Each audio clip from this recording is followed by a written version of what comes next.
In the premiere episode of The Walking Dead, Sheriff Rick Grimes gets shot into a coma. Spoiler alert.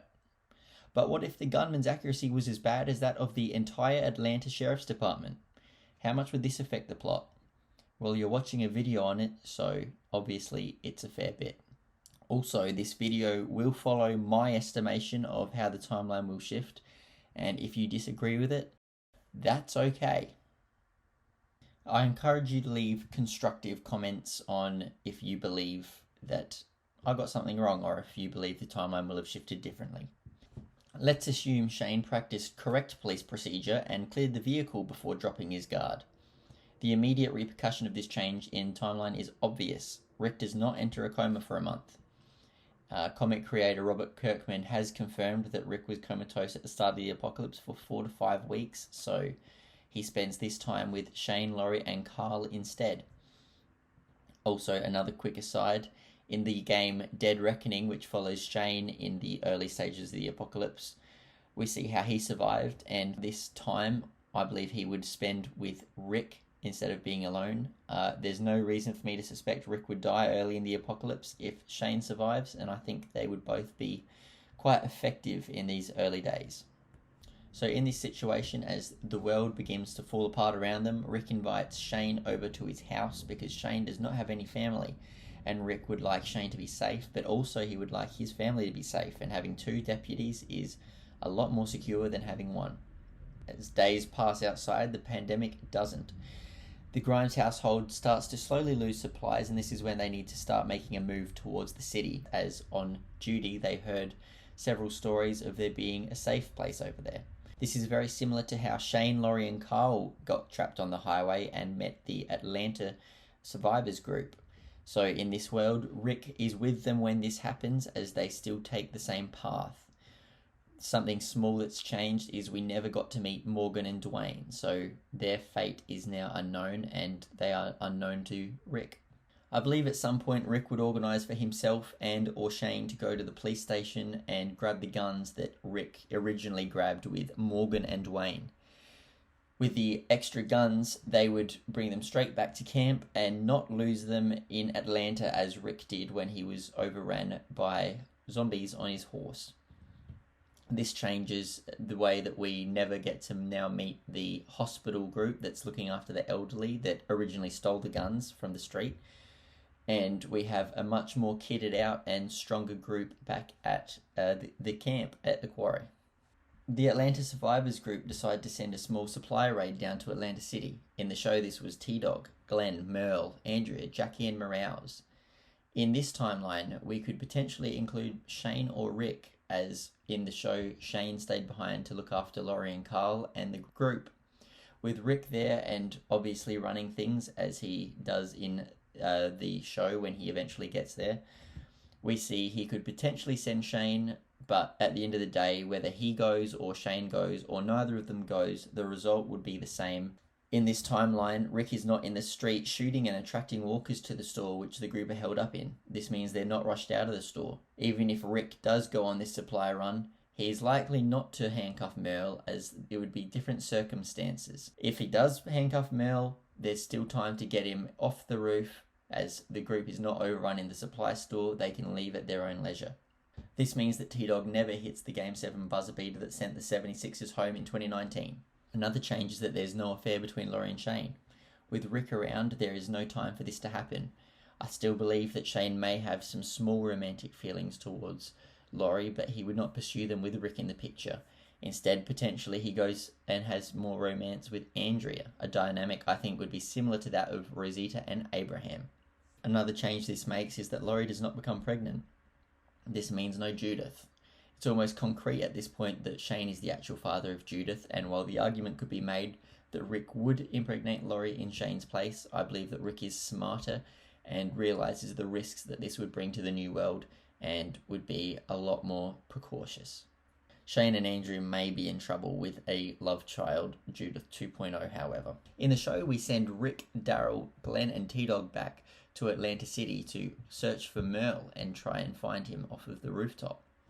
In this timeline, they're all back at the camp when it is overrun by walkers.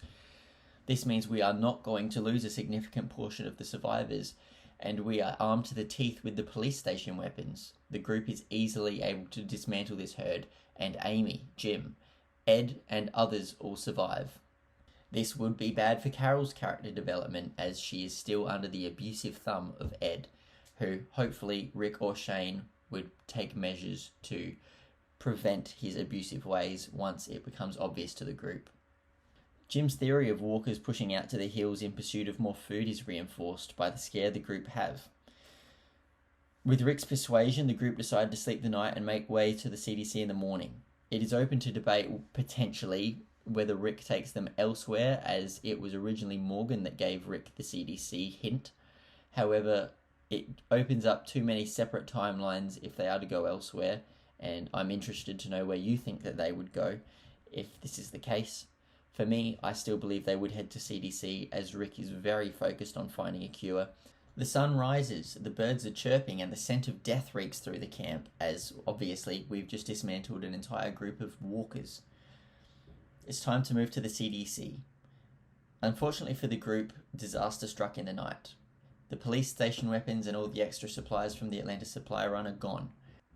A few seasons into the show, we see Merle and Daryl talking about how they had plans to raid the survivor camp. In this timeline, obviously, we still have Merle influencing Daryl, and therefore this plan comes to fruition. The butterfly effect has already begun its course and thrown the entire timeline off track. We're in the 4th episode and we already see 3 significant changes to the plot.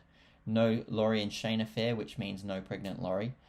Amy, Jim, and Ed all survived the walkers that raided the camp. And we also have Merle alive with both of his hands, and Daryl has left the group with Merle and a significant portion of the group's supplies. Having set the group back significantly, Rick and company continue on their way to the CDC, hoping they can find potentially more weapons, supplies, and safety. Morales and his family still part ways, as they were not happy with the CDC decision. The story moves similarly to the show. They have good times. They barely escape with their lives as Jenna blows up the facility.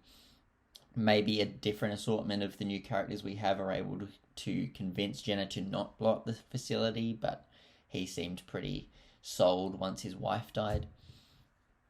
Obviously, in this situation, Andrea is not suicidal, and neither is Jackie. So Jackie is the new addition to the group, as she survives the CDC explosion. While Morales is gone, the morale of the group still remains high. Our group is bigger, and we haven't lost as many main characters as we did in the show and in the original timeline. We're still lacking some supplies due to the Dixon raid, however.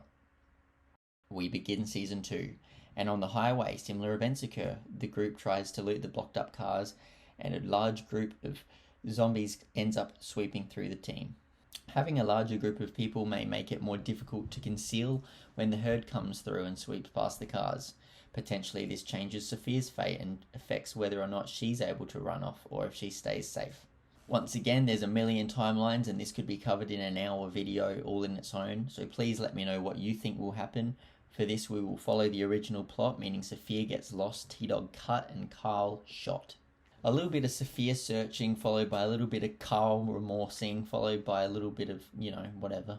The group end up at the green farm. Rick gives blood for Carl and everything works out fine. Until Shane assassinates Otis. While in this timeline Shane is more stable, he is willing to do whatever it takes for his best mate's son to survive. Rick scolds Shane about his decision to kill Otis, but ultimately he knows that it saved his son's life. The two keep it to themselves and do not open it up to the rest of the group. The natural order continues. Oh, Sophia's dead too. Yeah, sorry, Carol. Some other changes that occur. A much more collected and calm Shane does not assassinate a barn of walkers and is more mindful of Hershel. I think the group would be eventually able to talk Hershel into investigating the barn, finding zombie Sophia, and escape the situation without needing to mow through them all. Carl is horrified but consoled by anyone other than Ed, probably.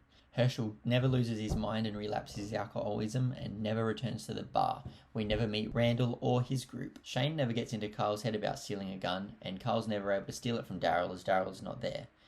With Rick and Laurie looking over him better at this time, Carl does not play around with the walker stuck in the mud, and the walker doesn't go free, and it doesn't kill Dale. The gnome lives. Furthermore, Shane does not lose his mind trying to kill Randall, or about the Rick and Laurie stuff, as Rick and Laurie are always together and Shane's never had an affair. Rick does not have to kill Shane. Carl does not have to shoot Zombie Shane, and the herd that are then drawn to Hershel's farm are not drawn over anymore.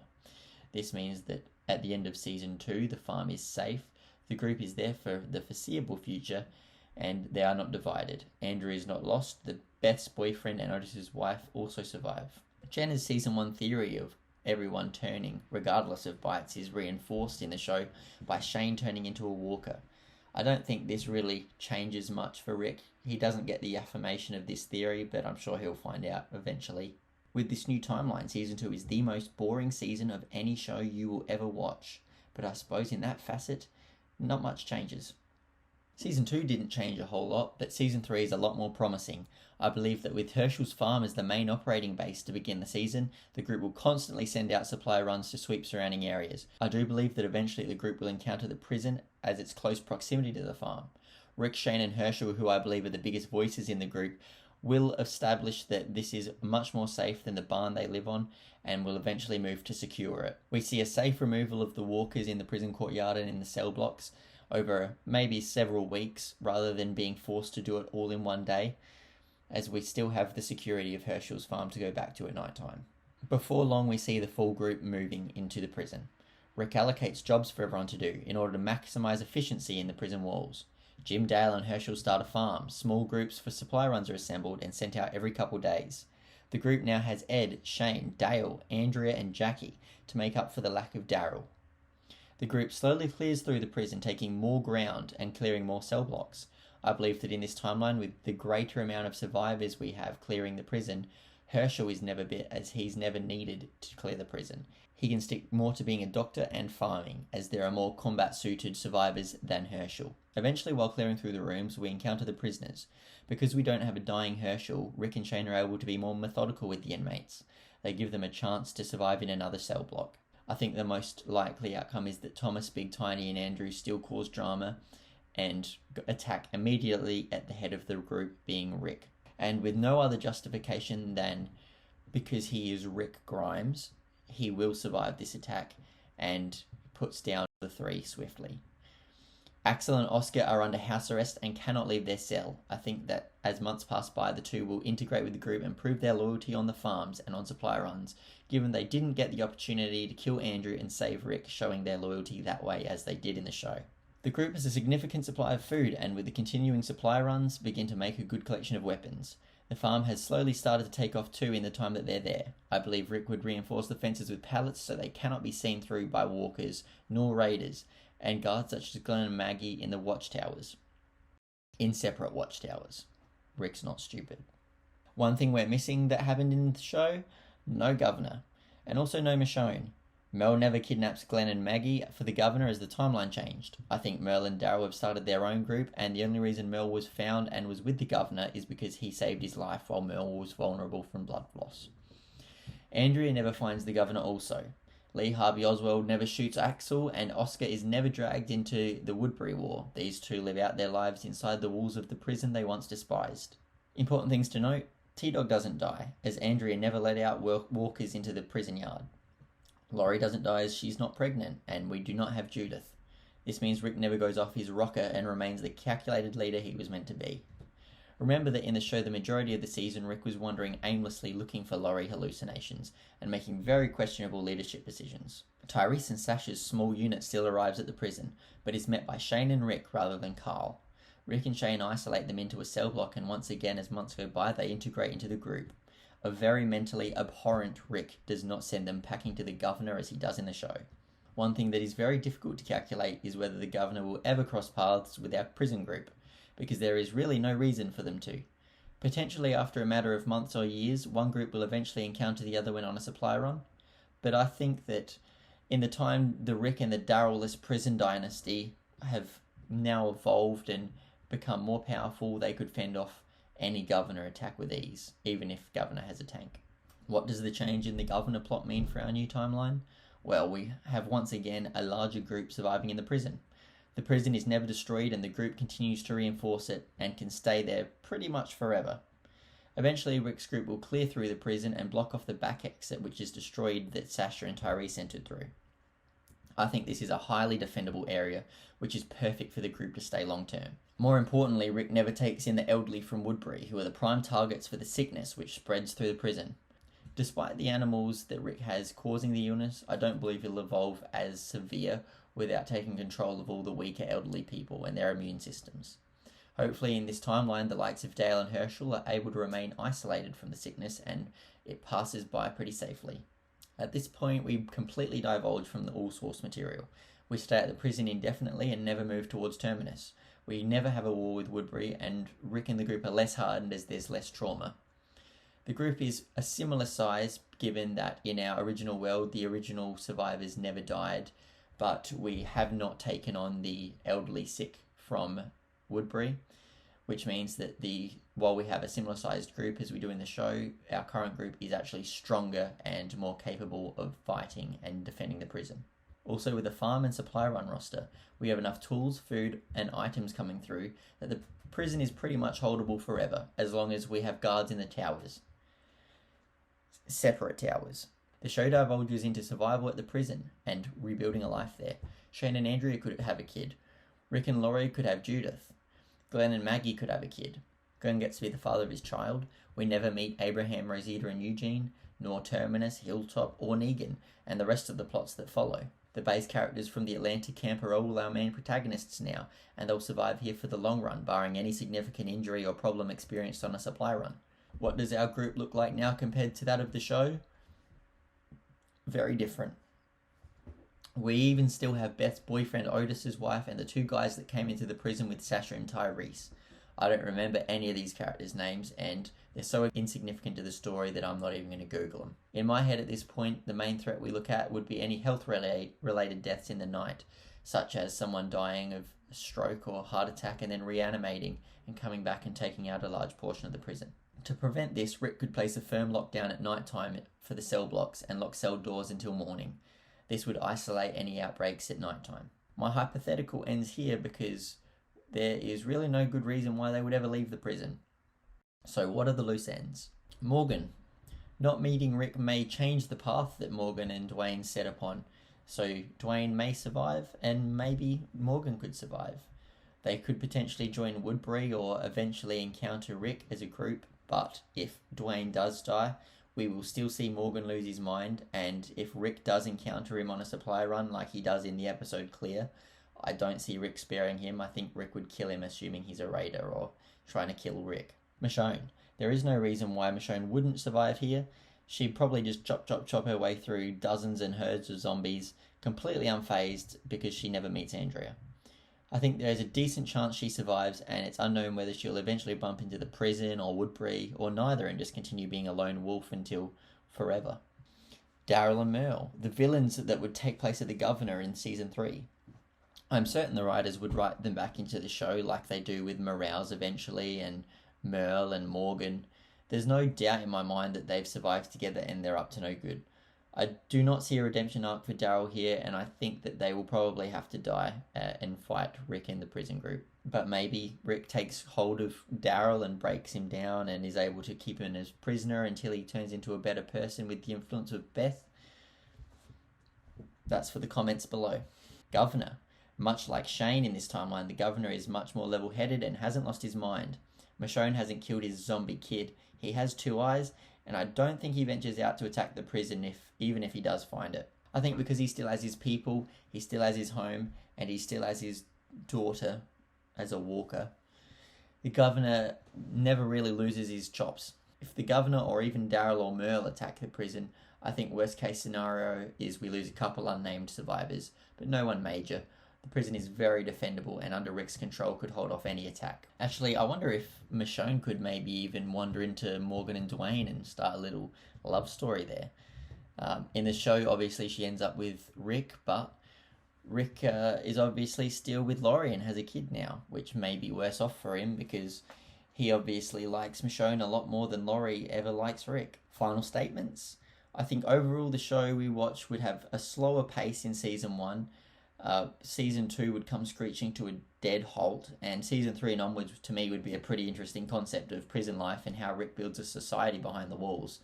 the supply runs they would go on, the relationships in the walls, Shane and Andrea being one such example.